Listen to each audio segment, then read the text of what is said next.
What a job Eric Olin did in putting this roster together, and the Tritons' first year eligible for the Big West Tournament and NCAA postseason. Should be a fun one tonight. Two teams that score a lot, take a bunch of threes. Gregory Nixon, Levon Zacharian, and Casey McClellan, your officials tonight. Cal Poly and UC San Diego for a second time this year. Owen Kuntz tees it up and misses off the heel, tapped around, howled down to the floor to get it, and it's a one-and-done trip for Cal Poly on its first possession. Margin of victory has just been outstanding for this UC San Diego team, and that helps them in the net as they find a rolling Aniwa Tait-Jones to the 10 for 2. Yeah, we talked about Aniwa's pregame, but he's not really a flashy offensive player. He's going to score on plays like that, coming off of back screen, finishing over contact. UCSD ripped off 12 straight.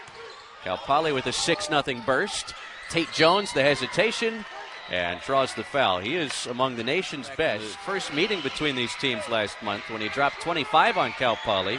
He was 13 of 14 at the free throw line. 7th nationally in free throw rate, and he splits the pair out of the timeout as a true freshman who's paying his way through school this year because Cal Poly didn't have enough scholarships to give him one. Rest assured, he'll be on a Scully next year as Aniwa Tait-Jones heads back to the free throw line for a couple more. Yeah, great story for Caden coming off the red shirt. And he was originally committed to the staff at Colorado Mesa, but Mike DeGeorge got the call to come over to Cal Poly. Caden also came with him. Aniwa Tait-Jones has a fascinating story too. Is at Hawaii Hilo for 3 years out of high school. This is his second year with the Tritons, was the Big West Newcomer of the Year last season, as Mac Riniker was tagged with that foul. His first tonight, always a guy you have to look at that foul number. Riniker has fouled out of 10 games this season. Tait-Jones puts in both. Yeah, you just look at the stat comparison between these two teams. A lot of similarities, but then you see the turnovers. I think Cal Poly's near almost double the amount of turnovers as SD. Rochelin misses again. Gray soars in for the second effort. Burke tees it up. And Rochelin grabs another bite at the apple. Gray penetrates, leaves it for Tait-Jones, and they'll count it. Kuntz came late to block it from behind, but whistled for a goaltend. And two more for Tait-Jones will take us to another stop. 68 actually has them as one of the last 4 at-large teams in to the field of 68. Joe Lenardi has them representing the Big West as an 11th seed. They're 2-1 in Quad 1 games, had a really impressive road win at Utah State earlier this year, the other one at UC Irvine earlier this month. And the benefactor of a pretty weak bubble around college basketball this year is Tait-Jones. Is fouled inside. A two-bid conference, first time in a long time. The Big West has certainly started pushing the hashtag two-bid Big West, which would be tough to say 5 times really fast. Tait-Jones 1 for 2. Storyline to watch final 10 minutes of this first half. Owen Kuntz sidelined with 2 fouls. Cal Poly's leading scorer. UC San Diego already 4 offensive rebounds this first half, and Tait-Jones, who is just so gifted at drawing fouls inside, will take more free throws for the Tritons. Attempts 7 and 8 on the way at the foul stripe for Aniwa Tait-Jones before the last stoppage. Senior from New Zealand hits on the second.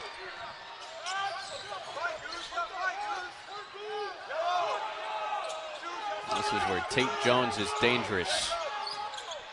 How do you avoid the foul? Well, instead he had the dish, and Rochelin powers it down with 2 hands. And Cal Poly has 9 knockdowns from three-point territory this first half. Hayden Gray answers right back. Off offensive rebound, that's what Cal Poly wants to do, get those offensive rebounds, kick out for 3. Riniker just picked up his 3rd foul as he walks away gingerly. It was about this time last year Mac Riniker's season came to an end at Colorado Mesa. Missed the final month of the year, including the postseason with the Mavericks out in Grand Junction. Hasn't missed any time this season, but came up a little awkwardly after that foul on Tait-Jones. Yeah, Mac is, one of the hardest playing players that you'll ever watch, and just flying up and down the court at all times, guarding everyone from the opposing team's point guard to a 7-footer. He does it all.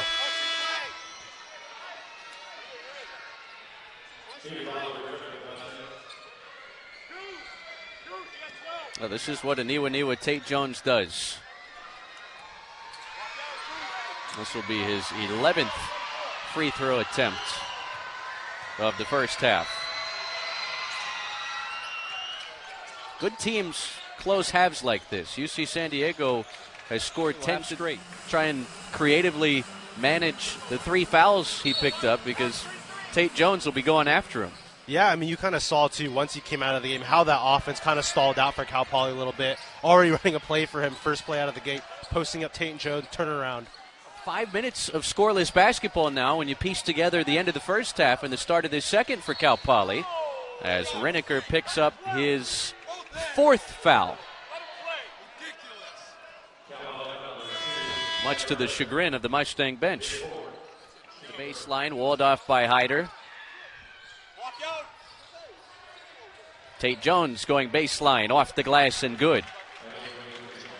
Yeah, I mean, just look at the ball movement stops, leading up to this timeout. Keep doing that, keep plugging away at the lead. Mac Riniker, not in the game right now, but he was just, and that's a big catalyst for them on defense. But yeah, leaving Hayden Gray open for 3 is not the way to do it. Cal Poly's defense has tightened up when they've needed it the most, but you can't leave that guy open as Magai bangs home the straightaway triple. It was Burke who got back, tried to draw the charge to no avail, but Cal Poly couldn't capitalize. Now Tait-Jones on the move, and goodbye, Mac Riniker.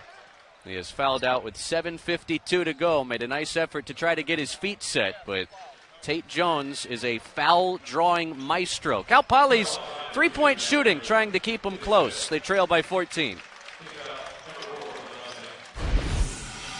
Maybe in that first half, didn't play a ton because of those three personal fouls. But, second half, he's trying to attack a little bit more, had a turnover on a drive. So San Diego's just doing a good job of kind of taking him away from this Mustangs offense. But I think if the Mustangs are going to want to win down the stretch of this game, you're down 14 with 8 minutes left. Shots are going to have to start going up for Kuntz and falling as well. Tait-Jones at the free throw line for a pair. Hey, SloCal starts here all the way from Paso down to Arroyo Grande. Start yours. SloCal journey. Magai watched by Caden Ward. Now Howell, short corner, skips it in. Tait-Jones off the glass and good.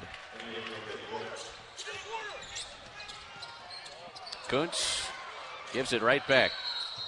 Tait-Jones is fouled. No! Whistled for double dribbling.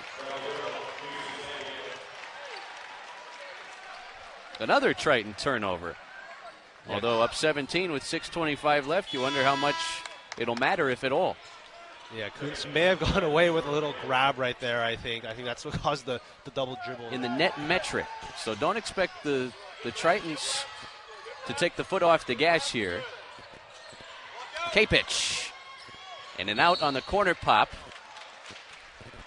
And a foul on Cal Poly will keep it with UC San Diego.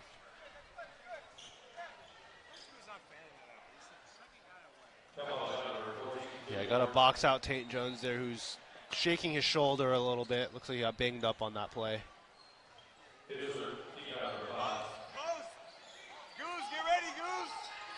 UC San Diego, the 4th widest margin of victory per win in the country. On average, they've been beating teams by 18 points per game tonight. A late gasp, perhaps, for Cal Poly. They trailed by 11 with 3 to play. Tait-Jones trying to be the closer. And Owen Kuntz just picked up his 4th foul. More free throws for Aniwa Tait-Jones. He lives at the charity stripe. Trail by 2 with 7:30 left at home against CSUN. So Tritons have a chance to go home tomorrow in sole possession of first place in the Big West if scores hold up in their respective places. Yeah, CSUN, that's although record-wise they're not all the way up at the top, I think they just clinched for the Big West playoffs, but that's a really talented build in this transfer portal era of college athletics, but Mustangs can only hope that those two guys will be here for years to come as Tait-Jones knifes and puts in 2 more for UCSD.